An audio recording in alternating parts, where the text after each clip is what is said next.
Makasih pemirsa, masih mantap digrebek. Dari hasil penyelidikan, Kapolda menyebut gadis yang ngaku dikeroyok dua oknum perwira pertama Polres Banyuasin ada motif lain di balik pelaporan. Meski itu, kasusnya terus bergulir.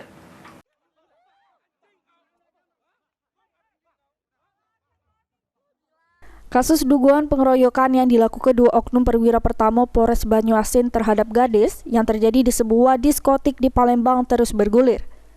Kapolda Sumsel menyebut ada motif lain dari pelaporan yang dibuat gadis yang bernama Muti tersebut. Menurut Jenderal Bintang 2 ini, motif tersebut ialah adanya permintaan yang terlalu tinggi. Kemudian dari penyelidikan yang dilakukan penyidik di TKP, banyak yang tidak sesuai dengan fakta yang sebenarnya. Namun meski itu, Kapolda negas ke proses hukum terus berlanjut. Berarti hampir sebulan setelah kejadian. Nah, antara kejadian sama dilaporkan itu, antara para pihak itu sudah mencoba untuk berdasar, tetapi permintaannya terlalu tinggi, jadi ada modus-modus lain gitu, ada motivasi lain, ya saya sampaikan silakan saja berproses. Kemudian apa yang disampaikan di media terkait dengan kronologis kejadian itu juga tidak semuanya benar. Kita sudah punya rekaman CCTV sejak di dalam lokasi, kemudian di luar ada yang merekam menggunakan handphone.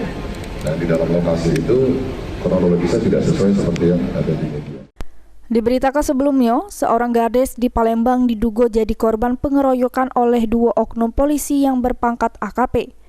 Korban ngaku sudah dilecehkan dengan cara disenggol dadonya pas berjalan ke WC. Korban yang emosi kemudian nyiram ke banyu ke oknum polisi tersebut sehingga terjadi kericuhan di jero diskotik. Tak cuma sampai situ, kericuhan terjadi lagi pas di luar diskotik. Bini oknum polisi itu menjenggut rambut pelapor serta dikeroyok. Sesudah kejadian, pelapor langsung membuat laporan pidana umum sama etik di Bid Propam Polda Sumsel. Mulyadi, PAL TV.